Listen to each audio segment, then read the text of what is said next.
నమస్తే, welcome to okay TV.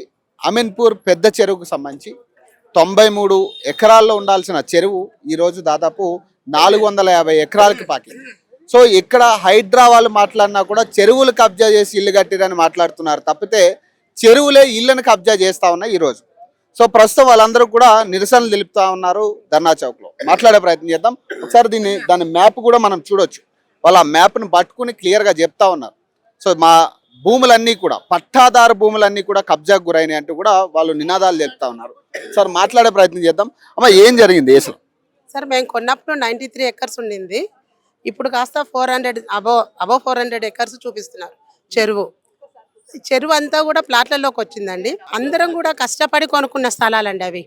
ముఖ్యంగా మేమైతే 192/1 లేఅవుట్ విష్ణుప్రియ నగర్ మాది. మా హస్బెండ్ చనిపోతే వచ్చినటువంటి డబ్బులతో పిల్లలకు పనికొస్తుంది కదా అని తీసుకున్నాను. ఇప్పుడు వచ్చేసి అది బఫర్ జోన్లోకి వస్తుంది, FTLలోకి వస్తుంది అంటున్నారు. మేము కొన్నప్పుడు అక్కడ ఎక్కడ కూడా వాటర్ లేవండి. ఇప్పుడు మా ప్లాట్లలో అన్నింటిలోకి వాటర్ వచ్చేసినాయి. ఆ చెరువే మా ప్లాట్లను మింగేసిందండి. చెరువులు కబ్జా చేసి ఇల్లు కడుతున్నారని మాట్లాడుతున్నారు కానీ చెరువులే ఇల్లుని కబ్జా చేసి ఇప్పుడు అది అండి అందరికి వ్యతిరేకంగా ఉంది మాది. అందరేమో చెరువులను కబ్జా చేస్తున్నారు, ఇక్కడనేమో చెరువే మా ప్లాట్లను కబ్జా చేసిందండి. హైడ్రా కమిషనర్ దీని మీద ఏమైనా మాట్లాడారండి. అతను చూసిన దాని ప్రకారము, అతను ఎంక్వైరీ చేసి చెప్పిన దాని ప్రకారం 93 ఎకర్సే ఉందండి. హైడ్రా రంగనాథన్ చెప్పిన దాని ప్రకారం 93 ఎకర్సే ఉంది. ఇప్పుడు వచ్చేసరికి 400 ఎకర్స్ ఉందని చూపిస్తున్నారు మాకు. 400 ఎకరాస్ ఎట్లా వచ్చినాయి? మెయిన్ అలుగులు మూసేశారండి. అలుగులు మూసేశారు. ఆ అలుగులు మూసేయడం వల్ల ఏమవుతుందంటే 93 ఎకర్స్ లో ఉన్నటువంటి వాటరు మొత్తం ఇటువైపు కాలనీల వైపు స్ప్రెడ్ అయింది. మామూలు అలుగులు ఓపెన్ ఉంటే ఆ 93 ఎకర్స్ తర్వాత మిగతా వాటర్ అంతా కూడా అలుగుల ద్వారా బయటకు వెళ్ళిపోతుంది. ఇప్పుడు అలుగులన్నీ క్లోజ్ అవ్వడం వల్ల ఏమవుతుందంటే ఆ వాటర్ మొత్తం కాలనీలోకి, మేము కొన్న ప్లాట్లలోకి వచ్చేసినాయి వాటర్ అంతా కూడా. ఇప్పుడు ఏమంటున్నారు, మీరు FTLలో తీసుకున్నారు, బఫర్ జోన్లో ఉంది అంటున్నారు. మేము కొన్నప్పుడు లేదండి బఫర్ జోన్లో, ఇప్పుడు బఫర్ జోన్లోకి వచ్చింది. ఎందువల్ల అంటే కేవలం అలుగులు ముయ్యడం వల్లనే వచ్చిందండి. మాది 250 గజాలు ఉందండి. అక్కడ ఏదో చిన్న చిన్న ఉద్యోగాలు చేసుకుంటూ ఏదో 4 డబ్బులు వెనకేసుకుని కొనుక్కున్న స్థలం అండి అది. కానీ ఈ రోజున మేము ఇల్లు కట్టుకుందాము అంటే మాకు అక్కడ పర్మిషన్లు ఏమీ ఇవ్వట్లేదు. వెళ్ళి కొని అమ్ముకుందాం అన్నా కానీ ఎవరు కొనేవాళ్ళు లేరు. ఏం చేయాలో తెలియని తోచని పరిస్థితిలో మేము వచ్చామండి. అధికారుల దగ్గరికి వెళ్తే వాళ్ళు ఏం చెప్తున్నారమ్మా? మీది బఫర్ జోన్ FTLలో లేదు అనే చెప్తున్నారు. కానీ మాకు ఏది పర్మిషన్లు ఇవ్వట్లేదు, మాకు ఏమీ చేయట్లేదండి.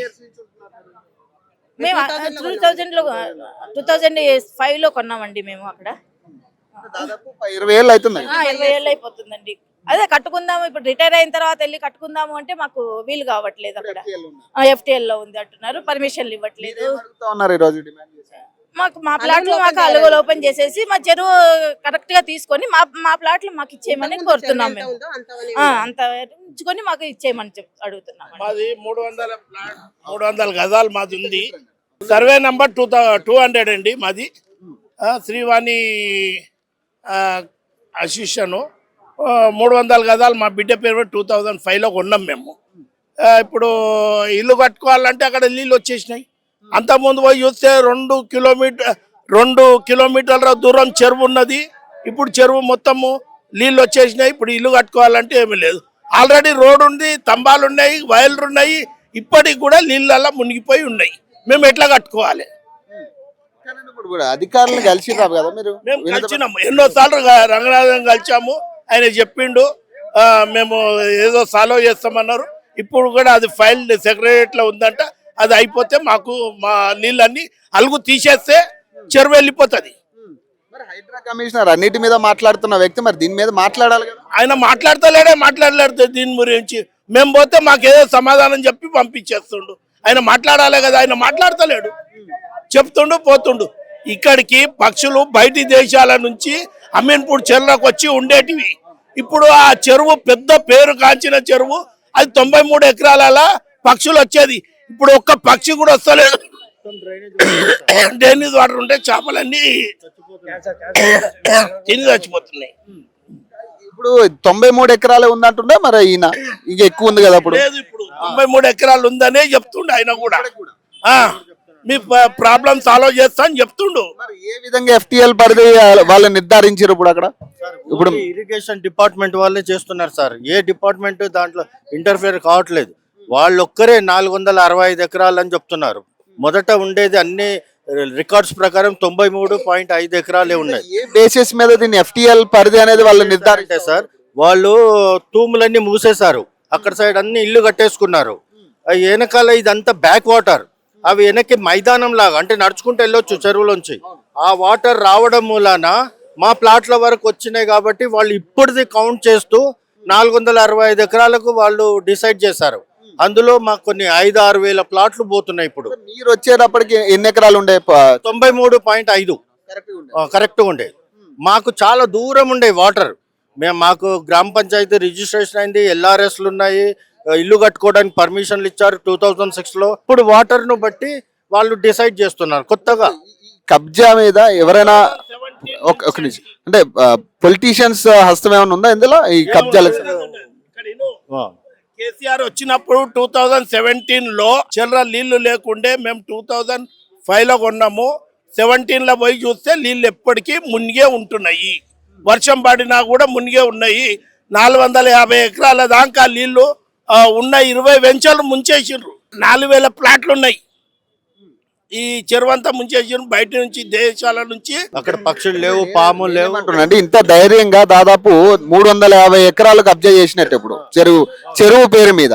అంటే 93 ఎకరాల మీద చెరువు అయితే దాదాపు మీదే 350 ఎకరాలు కబ్జా చేసినట్టే కదా.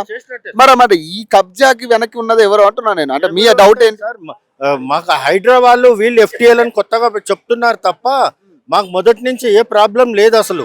దాని వెనుక పొలిటీషియన్స్ ఎవరు ఉన్నారో లేదో మాకు తెలియదు. కాకపోతే వీళ్ళు ఈ మన ఇరిగేషన్ డిపార్ట్మెంట్ వాళ్ళు చాలా వాళ్ళే అధికారులే డిసైడ్ చేస్తున్నారు. అధికారులే దాని గురించి యాక్చువల్ గా దాని పరిధి ఎంత ఉంది రికార్డ్స్ ప్రకారం కావచ్చు, దేని ప్రకారం చూసినా అది ఎంత ఉండాలి అంత ఉంచాలి.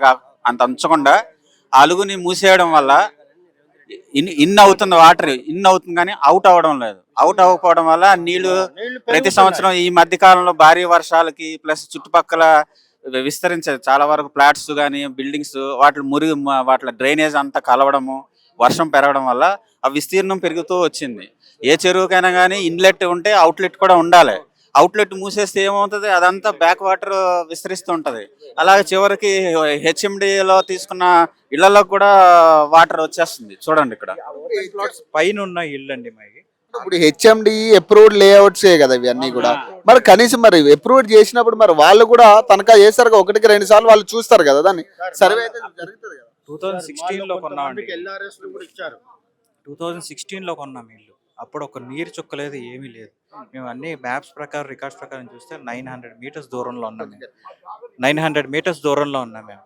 బట్ సంవత్సరం వాటర్ వర్షాకాలానికి వాటర్ పెరిగి ఇప్పుడు మా ఇళ్లలో కంప్లీట్ కాలనీ మొత్తం వాటర్లోకి వచ్చేస్తుంది. మొత్తం కాలనీ కూడా అప్రూవ్డ్ కాలనీ ఇళ్లలోకి వాటర్ వచ్చేస్తుంది. మరి ఎందుకు వాటర్ ఇప్పుడు చెరువుని మూసేయడం వల్ల ఇవన్నీ కూడా బ్యాక్ వస్తుంది వాటర్. అవుట్లెట్ లేదు, ఇది అవుట్లెట్ లేదు అని చెప్పి ఇరిగేషన్ వాళ్ళు కూడా ఒప్పుకున్నారు. వాళ్ళకి కూడా తెలియదు అంటే ఎక్కడ అవుట్లెట్ ఉందో ఏంటంటే. అయితే దీని పక్కన ఇంకొకటి కొత్త చెరువు ఉంది, అది ఎగువన ఉంటుంది. సో దానికి ఈ చెరువు పెరిగిపోయి దాన్ని కలిసిపోవడం వల్ల దాని FTL తీసుకొచ్చి దీనికి మొత్తం అంతా కలిపేసి 460 అని చెప్పి అంటున్నారు. ఇప్పుడు వర్షం వస్తే మీ పరిస్థితి అధోగతమే. మళ్ళీ ఎక్కడికి వెళ్ళాలో కూడా తెలియదు. వరకు మేము బయటకు వెళ్ళాల్సింది.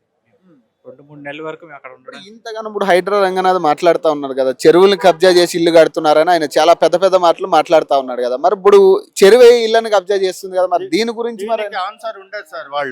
వాళ్ళు చెప్తున్నారు ఏంటంటే మేము CM పంపించాం, వాళ్ళదే డిసిషన్ అన్నట్టు చెప్తున్నారు. ఇప్పుడు ఎవరైనా చెరువును కబ్జా చేస్తే ఇమ్మీడియట్ గా వీళ్ళు వెళ్ళి కూలుస్తున్నారు. ఇప్పుడు మాకు ఏ ఆన్సర్ ఇస్తారు వాళ్ళు? మాకు ఏం న్యాయం చేస్తారు సార్? మ్యాప్స్ తీసుకున్నారు, NRSA మ్యాప్స్ తీసుకున్నారు, సర్వే ఆఫ్ ఇండియా మ్యాప్స్ తీసుకున్నారు. అన్నిట్లోనూ 100 బిలోనే ఉందండి, ఏది 100 అబౌవ్ లేదు. ఒక్క HMDA ఈ ఇరిగేషన్ వాళ్ళు మాత్రమే 465 అబౌవ్ ఉందని చెప్తున్నారు. సో దాన్ని బట్టి వాళ్ళకి ట్రేస్ డౌన్ అయింది, వీళ్ళు చెప్పింది కరెక్టే అని. కాకపోతే ఫైల్ మాత్రం CM దగ్గర ఉంది అని చెప్పి అన్నారు. అన్ని కరెక్టే అని చెప్తా ఉన్నారు కానీ దాని రెక్టిఫికేషన్ ఎక్కడ జరగట్లేదు. జరగట్లేదు. ఏం చేయాలనేది ఎవరు ఏం చెప్పట్లేదు. మేమైతే వాటర్ తీయమని చెప్తున్నాం. దాంట్లోంచి వాటర్ కనుక తీసేసి 93కి కనుక పరిమితి చేస్తే అందరు ప్రాబ్లమ్ సాల్వ్. ఇప్పుడు ఎక్కడెక్కడ పునర్జీవం చేస్తా ఉన్నారు కదా చెరువుల్ని, మరి అదేదో ఇక్కడ చేస్తే కొంత మరి మీకు బెనిఫిట్ అవుతుంది కదా. అవును, చాలా వరకు బెనిఫిట్ అవుతుంది. అయినా 93 ఎకర్స్ చెరువుకి 460 అంటే ఆల్మోస్ట్ 5 టైమ్స్ ఎఫ్టిఎల్ ఏంటనేది నాకు అర్థం కాలేదు. ఇది basically what is the logic behind that, అంటే ఎట్లా నిర్ధారించారు?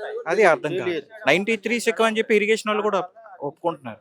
93 సెకం అయినప్పుడు అట్లీస్ట్ దానికి డబల్ ఉంటుందేమో నాకు తెలియదు కానీ ఆ రికార్డ్స్ ప్రకారం. బట్ 5 టైమ్స్ ఉండొచ్చు, అంటే హాఫ్ కిలోమీటర్ లోపే కదా.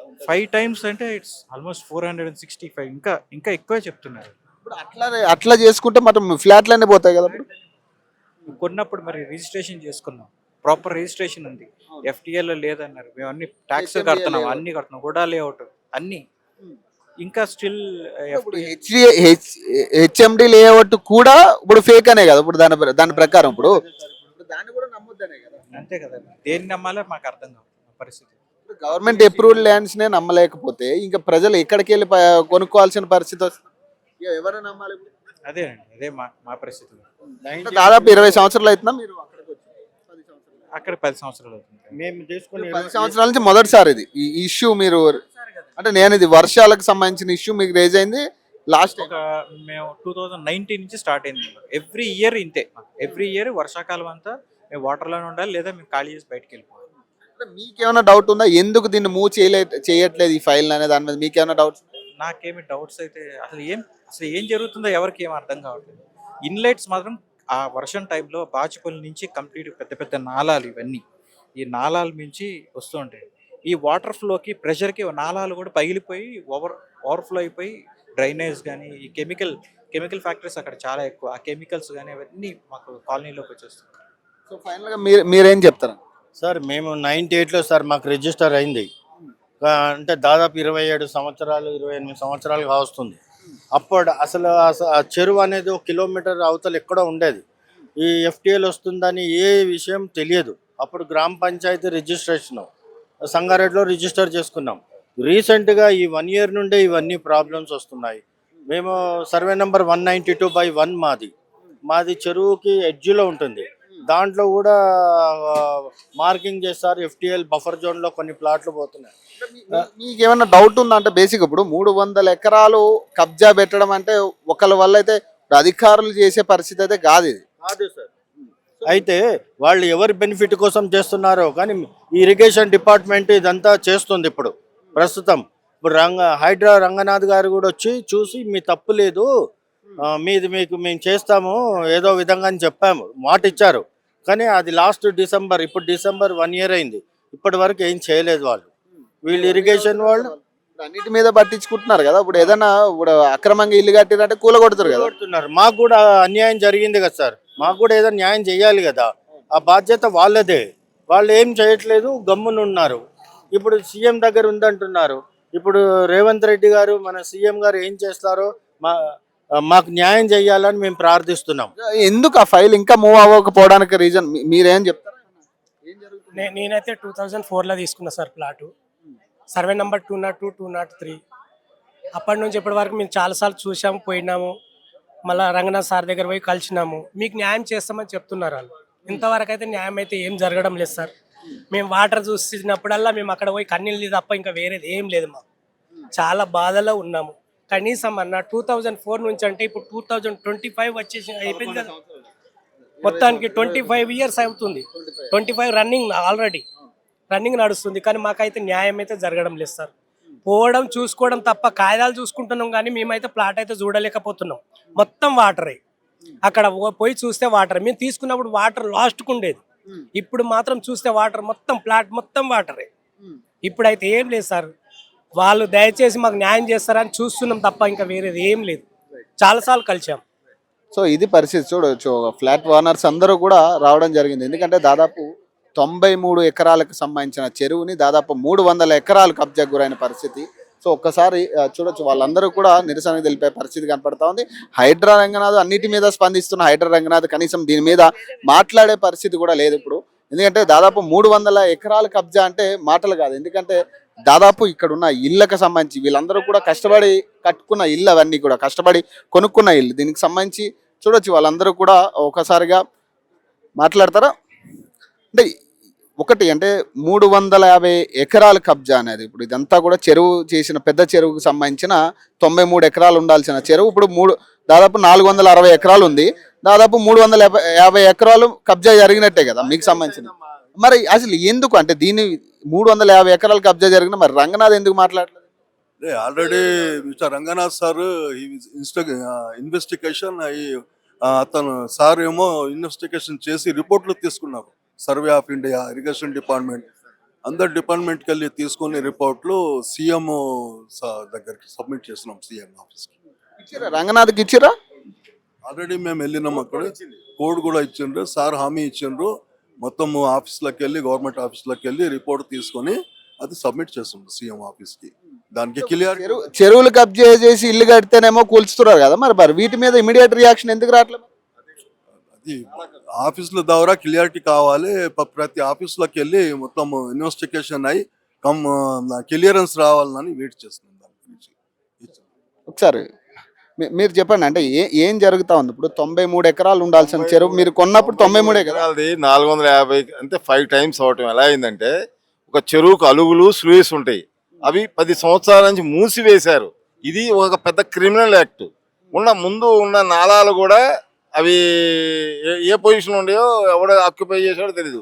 మనం ఉన్న హైడ్రాక్ పనే ఇది, నాళాలు ఓపెన్ చేయటం. కోర్టు ఇచ్చినా కూడా చేయట్లా. ఇది క్రైము. రేవంత్ రెడ్డి గారి దగ్గర సరిగ్గా ఇన్ఫర్మేషన్ వెళ్తలేదు. ఇప్పుడు మూసీ నది లాగా దీన్ని కూడా ప్రక్షాళన చేస్తేనే మనం అక్కడ ఉన్న బతుకులు కూడా బతుకుతారు. లేకపోతే ఆ మూసీ నది బయోడైవర్సిటీ అనే చెరువు బయోడెసిటీ అయిపోతుంది. ఎందుకంటే కింద వాటర్ కూడా పొల్యూషన్ అయిపోయింది, అక్కడ అంత స్కిన్ అంత ప్రాబ్లం వచ్చేది. ఆ చేపలు తిన్నారు కూడా పోతారు. అసలు బయోడైవర్సిటీ అంటే ఏంది? అది పొల్యూషన్ కాకూడదు, బయోడెసిటీ అవుతుంది. ఈ FTL పరిధి అనేది ఇప్పుడు దీనికి ఎట్లా నిర్ధారించారు వీళ్ళు? FTL పరిధి ఎప్పుడో 93 ఉంది, ఇప్పుడు కూడా అదే పరిధి. FTL పరిధి నుంచి బయటకు వచ్చింది కాబట్టి ఎవరు జిమ్మేదారి? ఇరిగేషన్ వాళ్ళు పర్మనెంట్ గా క్లోజ్ చేశారు అలుగులు స్లూయిస్లు. అది మేము ఫోటోలు తీసాం, అన్ని ఉన్నాయి. పర్మనెంట్ గా ఏదైనా చెరువుకు స్లూయిస్ పోయి చేస్తారా? అది క్రిమినల్ యాక్ట్. ఇప్పుడు ఈయన కూడా రంగనాథ్ కూడా వచ్చింది కదా మీ దగ్గరికి, ఏం చెప్తా ఉన్నాడు ఆయన? 1 year అవుతుంది కదా. సీఎం ఆఫీస్ కి ఇచ్చాం, అంత రిపోర్ట్ వస్తున్నారు. సీఎం ఆఫీస్ కి వెళ్ళిందో లేదో మాకు కావాలి. రంగనాథ్ గారు రిపోర్ట్ వెళ్ళిందా లేదా? రంగనాథ్ గారు ఒక రిపోర్ట్ మాకు చూపించలేదు, ఎప్పుడు వెళ్ళిందని చెప్పారు. రిపోర్ట్ వచ్చిందా? మీద రంగనాథ్ గారు రిపోర్ట్ మాకు ఎందుకు బయట పెట్టరు? ఆయన వచ్చి కూడా 1 year అవుతుంది కదా మీ దగ్గర. అదే కదా, అంతా రిపోర్ట్ చేసావు, కమిటీ వచ్చింది, అంతా పెట్టి ఆయన వచ్చి చూశాడు, రాంగ్ అన్నాడు. ఇదంతా రాంగ్ అవుతుంది. రాంగ్ అని రిపోర్ట్ మా పబ్లిక్ చూపిస్తే తప్పే ఉంది. అదేమన్నా దొబ్బిదా? ఆయన రిపోర్ట్ సీఎం గారికి ఇస్తే ఇప్పుడు మూసీ నది రిపోర్ట్ ఇస్తే మూసీ నది యాక్ట్ అవుతుంది. రేపు 6 చెరువులు తీసినప్పుడు దీన్ని కూడా డెవలప్మెంట్ చేయండి. అది మీ జిమ్మెదారి. హైడ్రా పుట్టింది దానికి. హైడ్రా ముందుకు పోవట్లేదు, ప్రజలు పరిశాన్ అవుతున్నారు. ఇక్కడ ఈ మధ్య కాలంలో మళ్ళీ రంగనాథ్ గారిని కలిసే ప్రయత్నం చేసిరా? రంగనాథ్ గారికి 1000 సార్లు వేసావు, అదే జవాబు. మేము సీఎం గారికి ఇచ్చాం, సీఎం గారు ఇచ్చామండి. అదేదో చూపించచ్చు కదా, ఏమి ఇచ్చావు? మేము జిమ్మెదారి సిటిజనే కదా, నువ్వు జిమ్మెదారి ఆఫీసరు కదా, జిమ్మెదారిగానే చేస్తున్నావు, మేము అంటలేదు. కానీ అది టైంలీ చేయాలి. ఇప్పుడు లైఫ్ టైంలో న్యాయం జరగకపోతే వేస్టే కదా. మా సీఎం అవుతే ఉంది, హైడ్రా అంటే ఏంటి? అంటే పిల్లలు తెచ్చేవారు, చేప పిల్లలను అవన్నీ చచ్చేవారికి ఏం చేస్తారా? అది మీరు వెళ్ళి చూడండి అక్కడ ఎంత క్రూరంగా జరుగుతుందో. అంటే బేసిక్ ఈ 93 ఎకరాలకు సంబంధించిన చెరువుకి దాదాపు 350 ఎకరాల పైనే మీ భూములు కబ్జా అయినాయి కదా. అంటే బేసిక్ గా ఇంతగానం కబ్జా జరుగుతున్నప్పుడు చెరువు, అది కూడా ఒక చెరువు కబ్జా జరుగుతున్నప్పుడు ఏం జరుగుతా ఉంది అక్కడ? అంటే ఇప్పుడు ఈ ఇన్వాల్వ్మెంట్, మీ డౌట్స్ ఏంటి దీని మీద? ఇన్వాల్వ్మెంట్ అంటే ఏంటంటే, ఇప్పుడు వీళ్ళు వెట్ ఏరియాలో ఎక్కడైతే కొంచెం బాగా ఇన్ఫ్లుయెన్స్డ్ పబ్లిక్ ఉన్నారో వాళ్ళ ల్యాండ్స్ ఉన్నాయి. వాళ్ళ ల్యాండ్స్లో పెద్ద పెద్ద బిల్డింగ్స్ కట్టుకోవడం కోసమని ఇప్పుడు చెరువుకు అడ్డంగా ఒక పెద్ద కట్ట వేసేసారు 3 meters హైట్లో. ఆ కట్ట వేసి ఇప్పుడు మాది డ్రై అండ్ ఏరియాలో ఉన్న ల్యాండ్లో నీళ్లు నింపేశారు. ఆ నీళ్లు నింపడము అని అంటే కెమికల్ వాటర్ ఇన్ఫ్లో వస్తుంది. ఎక్కడి నుంచి? బాచుపల్లి నుంచి వస్తుంది, అరబిందో ఫార్మా, కోకోకోలా, మొత్తం అన్ని ఫ్యాక్టరీస్కున్న ఇన్ఫ్లో అంతా ఈ చెరువులో వదులుతున్నారు. అదే కాకుండా ఇప్పుడు అర్బనైజేషన్ మూలాన రెసిడెన్షియల్ డ్రైనేజ్ కూడా చాలా ఎక్కువై, ఆ రెసిడెన్షియల్ డ్రైనేజ్ కూడా దీంట్లోకే వదులుతున్నారు. వీళ్ళు NGT రూల్స్ ప్రకారము దాన్ని ఏమి వాటర్ని ప్యూరిఫై చేసి అట్లాంటి సిస్టమ్ ఏమీ లేదు. డైరెక్ట్ కెమికల్ వాటర్ చెరువులో వచ్చి పడుతుంది, రెసిడెన్షియల్ వేస్ట్ వచ్చి చెరువులో పడుతుంది.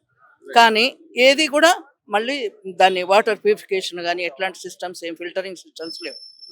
పడడంలో చెరువులో ఎంతైతే నీళ్లు పడుతున్నాయో దాంట్లో అవుట్లో మాత్రం ఓన్లీ 10% మాత్రమే వాళ్ళు టెంపరీగా అరేంజ్ చేసిన ఒక కాలువలోంచి పోతున్నాయి. అదేమి అలుగు కాదు. వీళ్ళ ప్రాపర్ అలుగు పెద్ద చెరువుకి ఎక్కడ ఉందంటే టువర్డ్స్ సంబి చెరువు వైపు ఉంది. అది ప్రాపర్ అలుగు ఉంది. ఆ అలుగుని మూసేశారు, కంప్లీట్ మూసేశారు.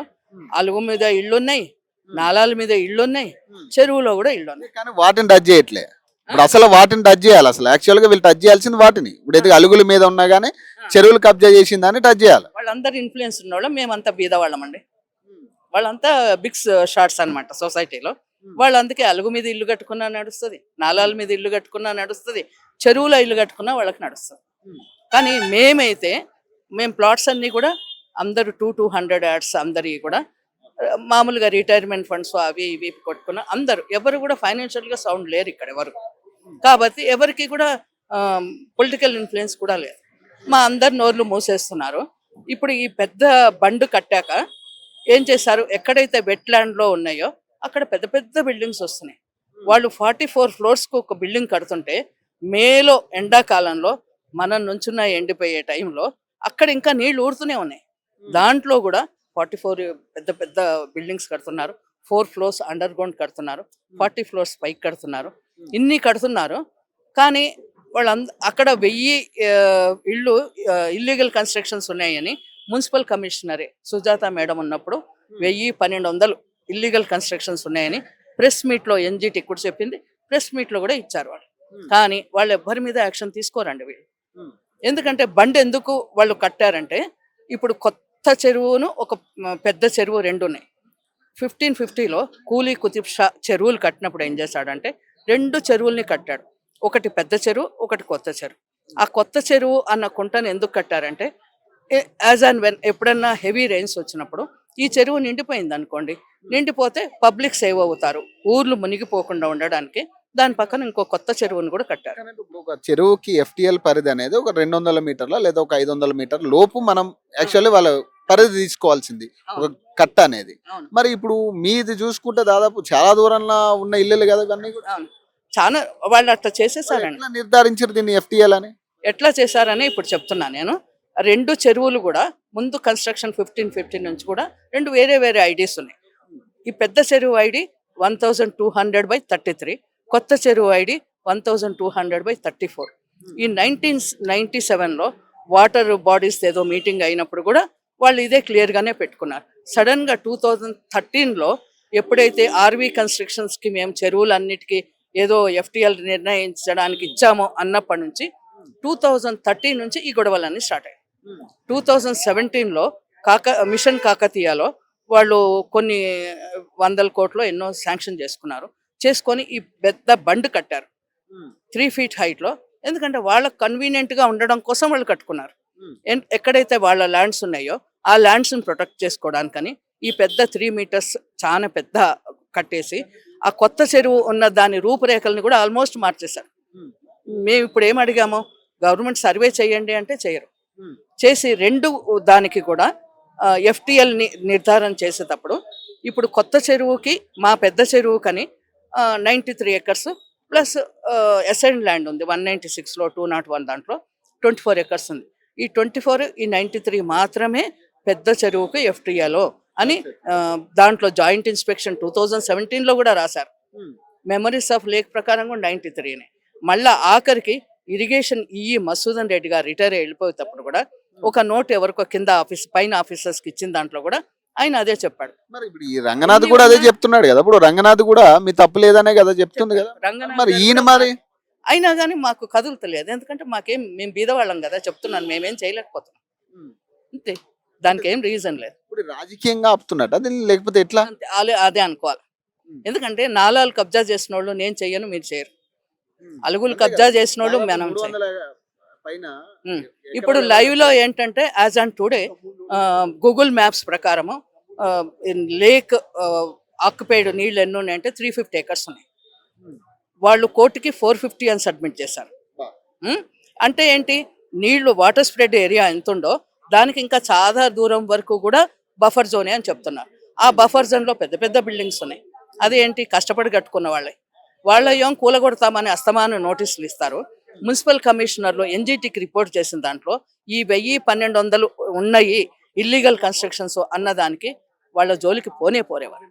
ఏ మున్సిపల్ కమిషనర్ పోరు, ఏ ఎంఆర్ఓ పోరు, ఏ కలెక్టర్. మీ డిమాండ్ ఏంటి? ఇప్పుడు ప్రజెంట్ ఈ ధర్నా నుంచి మీరు ఏం డిమాండ్ చేస్తా ఉన్నారు? 1 ఇయర్ గడుస్తా అంటే మేము కెమికల్ వాటర్ ఇన్ఫ్లో ఏదైతే ఉందో మా చెరువులోకి అరవిందో ఫార్మా ఫ్యాక్టరీస్ నుంచి బాచిపల్లి నుంచి వచ్చే ఇన్ఫ్లో ఏదైతే ఉందో ఆ ఇన్ఫ్లోని డైవర్ట్ చేయాలి. చేసేసి మున్సిపల్ దాంట్లో కలుపుకుంటారో ఎక్కడికో డైవర్ట్ చేయాలి, మా చెరువులో పడకుండా చేయాలి. చేస్తే ఫస్ట్ ప్రాబ్లం సాల్వ్ అయిపోయింది. తర్వాత టూవర్డ్స్ సంబి చెరువు సైడు ఏదైతే అలుగు ఉందో ఆ అలుగుని ప్రాపర్ అలుగు సిస్టంలో ఓపెన్ చేయాలి. అలుగు అంటే ఏంటి? చెరువులో ఎప్పుడు నీళ్లు 100 ఉండాలంటే 100 తర్వాత ఒక చుక్క నీళ్లు ఎక్కువ పడ్డా అలుగులోంచి వెళ్ళిపోవాలి. అది చైన్ లేక్ సిస్టమ్ అంటే కూడా ఏంటి? ఒక చెరువు ఉంది అంటే పైన చెరువులోంచి నీళ్లు వచ్చి ఇందులో పడతాయి. ఈ చెరువులో నీళ్లు ఎప్పుడైతే ఎక్సెస్ అయిపోతాయో కింద చెరువులోకి వీళ్ళు ఏం చేశారు, కింద చెరువులోకి మా చెరువులోంచి వెళ్లాల్సిన కింద చెరువుది అలుగు మూసేసి ఆ తర్వాత వాళ్ళు టెంపరీగా అటువైపు బంధం కొమ్ము చెరువు ఒక చిన్న కాలువలాగా పెట్టారు. పెట్టి ఆ కాలువనే ఇప్పుడు ఇది అలుగు అంటారు. మళ్ళా ఇదే ఇన్ఫ్లో కరెక్టే అంటారు. అన్నీ మేము చేసినే కరెక్ట్ అంటారు. మేము ఎక్కడ ఇంకా ఏ రకంగా కూడా కోర్టు కూడా డెసిషన్ ఇచ్చిందండి 93.15 అని 2019లోనే 93.15 అని సింగిల్ బెంచ్ జడ్జిమెంట్ ఉంది. అప్పుడు కూడా ఏం చెప్పారంటే ఇరిగేషన్ వాళ్ళు ఏమంటారంటే మేము ప్రిలిమినరీ నోటిఫికేషన్ చేసినప్పుడు వెబ్సైట్లో పెట్టాము అంటున్నారు. కోర్టు ఏం తీర్పిచ్చింది? వెబ్సైట్లో పెట్టిన దాన్ని ఏ ప్లాట్ ఓనర్ కూడా చూడాల్సిన అవసరం లేదు అని కోర్టు తీర్పు. ఏదో ఒక కేసు కంపెనీ కేసు నాకు గుర్తులేదు, ఆ కంపెనీ కేసును రిఫర్ చేస్తూ మాకు మా సింగిల్ బెంచ్ జడ్జిమెంట్లో కూడా అదే ఇచ్చారు. అంటే ఈ ప్రిలిమినరీ నోటిఫికేషన్ అన్నది వ్యాలిడ్ కాదు అని చెప్పారు. చెప్పినా వీళ్ళు ఏం చేస్తారు, మేము ఫైనల్ నోటిఫికేషన్ ఇస్తున్నాము 455కి అని కోర్టులో పెట్టి కూర్చుంటున్నాం. ఆ కోర్టులో ఏం జరుగుతుందో చెప్పే పరిస్థితుల్లో మేము లేవు. ఇది కొత్త చెరువు. ఇది నాకు తెలిసి కొత్త చెరువు ఇట్లా ఉండాలి. దీన్నిగో ఇట్లా షేప్ మార్చేశారు. ఈ గుట్ట పోసారు, పెద్ద బండు పోసారు. ఆ బండు పోసినప్పుడు ఏంటంటే ఈ కొత్త చెరువు షేపులు కూడా మార్చేశారు. ఇదేంటంటే నా దగ్గర వెట్ మ్యాప్స్ ఉన్నాయి, డ్రై మ్యాప్స్ ఉన్నాయి. ఇటువైపు చెరువుకి ఇటువైపు అంతానేమో వెట్ ల్యాండ్, మాదంతా డ్రై ల్యాండ్. ఈ వెట్ ల్యాండ్ అని ఎందుకు అంటున్నారు అంటే అటువైపు బంధం కొమ్మ చెరువు ఉంది, ఇటు కొత్త చెరువు ఉంది, ఇటేమో పెద్ద చెరువు ఉంది. 3 చెరువుల మధ్యలో ఉన్న ల్యాండ్ లో న్యాచురల్ గా కింద నుంచి నీళ్లు ఊరే ఎక్కువ ఉంటాయి కాబట్టి అది వెట్ ల్యాండ్ అని డిసైడ్ చేశారు.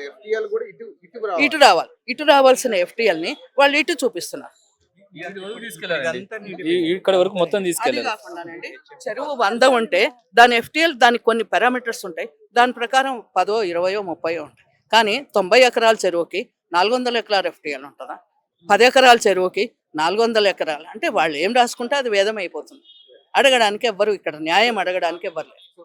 మీరు చెప్పండి అన్న, బేసిక్గా ఇప్పుడు ఈ దీనికి సంబంధించి ఇంతమంది మాట్లాడుతూ ఉన్నారు కదా, అప్పుడు కనీసం దీని మీద రంగనాథ్ కూడా అప్పుడు మాట్లాడాల్సిన వ్యక్తి ఆయన. ఎందుకంటే ప్రాపర్గా వీటి గురించి మాట్లాడుతున్నా డెవలప్మెంట్ అనే పేరు మీద అతను బయటకు వచ్చి నాలాల మీద కట్టిన కబ్జా చేసిన ఇళ్ళన్నిటినీ కూడా కూల్చేస్తా అంటున్నాడు ఆయన.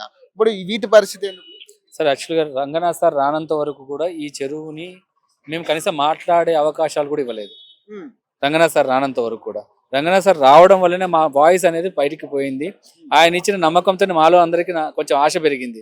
ఎందుకంటే ఆయన పూర్తి స్థాయిలో దీన్ని మొత్తం స్టడీ చేసిన తర్వాతనే ఆయన అంతటా ఆయనే చెప్పారు, ఇది కరెక్ట్ ఒరిజినల్ 93 ఎకరాలే ఉందమ్మా, మహా అంటే కొంత వీటి వరకు కొంత అయింది, కానీ ఇది కుదింపు చేసి మీకు న్యాయం చేస్తా అన్న తర్వాత మా అందరికి కొంచెం హోప్ కలిగింది సార్. ఎందుకంటే ఉన్నది ఉన్నట్టుగా సబ్జెక్ట్ ప్రకారం పాయింట్ ఎవ్రీ ఇయర్ చెక్ చేసుకుంటూ ఆయన మాట్లాడింది మాత్రం మాకు చాలా సంతోషం. ఎందుకంటే ఒరిజినల్ అదే ఉంది, రికార్డు ప్రకారమైన అది ప్రకారమైన సార్ మాట్లాడేది ఉంది. కానీ మధ్యలో ఏమైందంటే ఈ రెవెన్యూ, మున్సిపల్, తర్వాత ఇరిగేషన్ వీటి వల్ల సమన్వయ లోపం ఏమన్నా ఉందేమో తెలియట్లేదు మాకు. ఎందుకంటే కమ్యూనికేషన్ ఏందా వీళ్ళ కూర్చోట్ల, ఎందుకంటే ఎంతసేపు ఒకళ్ళు అది పట్టుకుంటే అదే మాట మీద ఉంటుంది, దానికి ఎందుకు అయిందని దాని దగ్గర ఎవరి దగ్గర కూడా చెప్పట్లేదు. ఇప్పుడు పోనీ ఒక ఎకరా 2 ఎకరాల లేదా 3 ఎకరాల కబ్జా జరిగిందంటే అది వేరే విషయం. కానీ ఇప్పుడు దాదాపు 100 ఎకరాలు కదా ఇక్కడ ఉన్నాయి. ఇప్పుడు దాదాపు మరి వీటి గురించి ఇంత అఫీషియల్ గా జరుగుతున్నప్పుడు కనీసం ఎందుకు వీళ్ళందరూ దాని మీద సమగ్ర సర్వే చేయలేకపోతున్నారు? అదే సార్ ఆ ఇన్ఫర్మేషన్ ఏందనేది మేము ప్రతిసారి వెళ్ళినప్పుడల్లా మాకు పాజిటివ్ గా మాట్లాడుతున్నారు తప్ప ఎక్కడ కూడా మీ చెరువు 400 ఎకరాలని కూడా ఎవరు అంటలేదు. మేము మా ప్లాట్ లోకి వెళ్ళినప్పుడు మాత్రం మా మీద అయ్యే ప్రాబ్లమ్స్ మేము ఇప్పుడు ఫేస్ చేస్తున్నాం. మాకు ఎందుకంటే మేము వెళ్ళిన ప్రతిసారి కూడా ఏమంటున్నారు అంటే, మీరు FTL లో మీరు ఉన్నారు, భూమి సార్ మీరు యాక్చువల్గా ఇళ్ళ మధ్యలో ఈ ఇల్లు ఉంటుంది, ఈ ఇల్లు ఉంటుంది, 15-20 సంవత్సరాలు కట్టి ఇక్కడ ఇప్పుడు మాది ఇంటి మధ్యలో దాని దగ్గర కట్టుకోవాలన్నా కూడా మీది FTL అంటారు. దాని ముంగట సీసీ రోడ్ ఉంటుంది, డ్రైన్ అండర్ గ్రౌండ్ లేదు, మనం వెళ్ళడం. ఇప్పుడు అదే వచ్చిన సమస్య నాకు. వాడు 15 సంవత్సరాల నుంచి వాళ్ళు ప్రాపర్ ట్యాక్స్ కడుతున్నారు, అండర్ గ్రౌండ్ డ్రైనేజ్ ఉంది, ఎవ్రీ ఇయర్ కడుతున్నారు. ప్లస్ మీకు సరే అదులేండి, ఆ 15 సంవత్సరాల నుంచి ప్రాపర్ ట్యాక్స్ కట్టి ఇల్లు ఉన్నోడికి కూడా వాడి ఇంటి మీద ఇంకో ఫ్లోర్ పోవడానికి కూడా లేదు. ఏమనంటే FTL లో ఉంది, బఫర్ ఉంది, వేయకూడదు అంతే, పర్మిషన్ ఉండదు. దీన్ని ఆసరాగా చేసుకుని కొంతమంది దాని మీద కూడా చేసేటోళ్ళు కూడా తలనొప్పులు. కరెంట్ బిల్ వస్తాయి కదా. నేను ఏమన్నా కరెంట్ బిల్ అంటే మీరు ఇంకా అర్థమైంది, నేను ఇల్లు కట్టుకొని ప్రాపర్టీ ట్యాక్స్ కట్టి అన్ని ఉన్నాం, మేము లీగల్ గా మేము స్ట్రాంగ్ ఉన్నాము, డాక్యుమెంటేషన్ స్ట్రాంగ్ ఉంది. వీళ్ళ ఎలిగేషన్ వల్ల ఇప్పుడు రావాల్సిన వాళ్ళకి బ్యాంక్ లోన్స్ ఆగిపోయాయి. పోనీ దాని మీద లోన్ పెట్టుకొని ఏమైనా పనిచేసి పిల్లల్ని బయట చదివించుకుందామంటే అవకాశాలు లేవు. పోనీ కట్నంగా ఎవరికైనా ఇద్దామో పిల్లలకు పెళ్లి చేసుకుని ఏమంటే అమ్ముకోవడానికి లేదు. ఇప్పుడు వాళ్ళు నా స్థలంలో నాది కాదన్నట్టు బతుకుతున్న ఒకే ఒక ఏరియా చుట్టుపక్కల అమీన్పూర్ పెద్ద చెరువులు ఈ ప్లాట్లు ఉన్న ఓనర్లు కేవలం పేపర్ల వరకు మాత్రమే మాది, ఇది స్థలం మాది కాదు అని మా చేత మాతోనే అనిపించే విధంగా అక్కడ యంత్రాంగం ఉంది పరిస్థితి. దీని నుంచి మేము బయటపడాలని మా అందరి ప్రయత్నము. మేము లీగల్ గా అక్కడ ఉన్న అన్ని కూడా ప్లాట్స్ ఉన్నాయి, ఎక్కడ కూడా కబ్జా లేదు. ఇది పెద్ద సమస్య ఏంటంటే ఊరందరిది ఒక సమస్య అయితే మాదొక సమస్య. అన్ని చెరువులు కబ్జా అవుతున్నాయి, రోజు పేపర్లు అవుతున్నాయి. మా ప్లాట్లు కబ్జా అని ఏ ఒక్క న్యూస్ లో వస్తే ఆనందపడదామంటే ఒక్కటి కూడా లేకుండా అయిపోయింది పరిస్థితి. చెరువే మమ్మల్ని కబ్జా చేసింది, మాకు అంతా ఉల్టా అయిపోతుంది, మా వాయిస్ పోతలేదు ముందుకి. ఇప్పుడు రోజు ఒకటి వింటున్నాం సార్. ఇప్పుడు ఉన్నది సార్ చాలా చెరువుల్ని సార్ కూడా ఇప్పుడు సుందరీకరణ చాలా బాగా చేశారు. ఆ చుట్టుపక్కల ప్రాంతాల వారు కూడా అసలు ఇన్ని రోజులు దాకా ఉన్న ఐడియాతో మొత్తం మారిపోయి, సో ఏదైతే రంగనాథ్ సార్ చేస్తున్న పనికి అందరూ కూడా అప్రిషియేట్ చేస్తున్నాం. మేము కూడా చూసి వచ్చాం సార్ ప్రత్యేకంగా ఆ చెరువుల్ని. అసలు ఎంత బ్యూటిఫుల్ ఉన్నాయంటే బెంగళూరులో మేము వచ్చి సేమ్ అలానే ఉంది. అదే సుందరీకరణ ఇక్కడ చేస్తే అసలు తేలిపోతుంది కదా. ఇప్పుడు 93 ఎకరాలు అనేది అది ఎందుకు లేట్ అవుతుంది అనేది మాకు ఇప్పటికీ అర్థం కాని విషయం ఏంటంటే, అదే దాని మీదే మా పోరాటం అంతా. ఇంకోటి ఏంటంటే చెరువు అనకండి సార్ దయచేసి, మీరు ఫస్ట్ ఆఫ్ ఆల్ ఈ చెరువు అనే పదం వాడకండి. అమీన్పూర్ అది ఎప్పుడో మురుక్కుంపు అయిపోయింది. దాని పక్కన మీరు ఇట్లానే వచ్చి ఒక వీడియో తీసుకొని నిలబడి కండి, మీరు ముక్కు మూసుకొని వెళ్ళకపోతే నన్ను అడగండి. కనీసం కాళ్ళు ఇట్లా చేతులు కాళ్ళు కడుక్కోండి, చెరువు అంటే కడుక్కుంటాం కదా, ఆ విధంగా చేయండి. మీకు అదృష్టవంతులు, మీరు స్కిన్ ప్రాబ్లం లేకుండా ఇంటికి వెళ్ళండి. సో వాంటెడ్లీ ఇప్పుడు అక్కడ నుంచి చుట్టుపక్కల వచ్చిన డ్రైనేజ్ వాటర్ అంతా చెరువులోకి వచ్చింది.